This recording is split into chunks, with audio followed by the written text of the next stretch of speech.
கிறிஸ்துவை மரித்தோரிலிருந்து எழுப்பி அவரிடத்தில் நடப்பித்த தமது பலத்த சத்துவத்தின் வல்லமையின்படியே. திரும்ப இந்த வார்த்தைகளை நீங்கள் புரிந்து கொள்ளுங்கள்.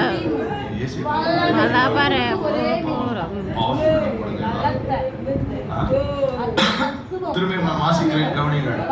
தாம் கிறிஸ்துவை மரித்தோரிலிருந்து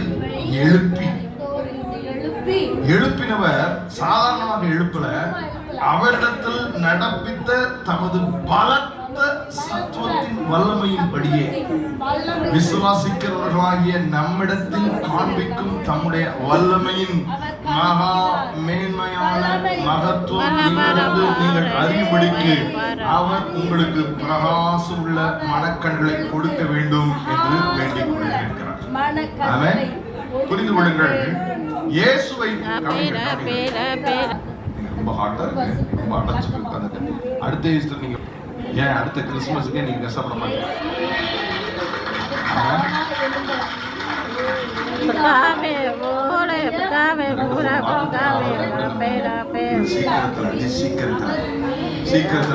சீக்கிரத்தில் நீங்க விடுங்க லேசான கிறிஸ்துவை மரித்தோரிலிருந்து எழுப்ப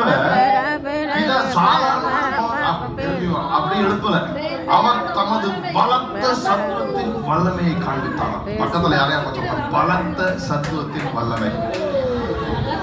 திரும்ப சொல்ற பலத்த சத்துவத்தின் இயேசுவை எழுப்ப என்னத்தை காண்பித்தார்? அதாவது ஒரு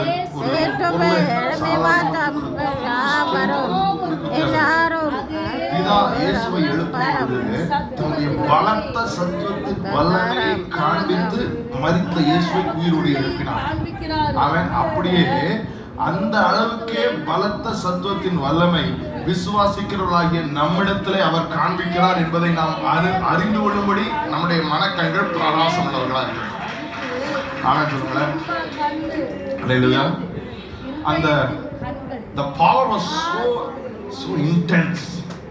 அதாவது ஒரு பாலை வந்து தூக்கி போடும்போது நம்ம எவ்வளவு அழுத்தம் கொடுக்கிறோமோ அவ்வளவு மேல போகிறீங்களா. நான் கிரிக்கெட் விளையாடும்போது அதிகாரத்துக்கும் வல்லமைக்கும் கர்த்தத்துவத்துக்கும் இம்மையில் மாத்திரமல்ல மறுமையிலும் பெயர் பெற்றிருக்கும் எல்லா நாமத்திற்கும் மேலாய் அவர் உயர்ந்திருக்கத்தக்கதாக பலமாய் தட்டி தேவனை மகிழ்ப்படுத்த.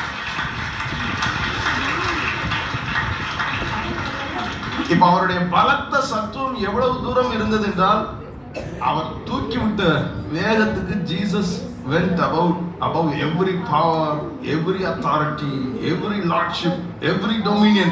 எல்லாத்தோட மேல போய் எந்த அளவுக்கு மேல போனா எல்லா நாமங்களுக்கும் மேலான நாமத்தை உடையவராக உயர்ந்திருக்கத்தக்கதாக அவர் தம்முடைய பலத்த சத்துவத்தை காண்பித்தார். ஆமென் சொல்றேன். அங்கே முடிக்கவில்லை.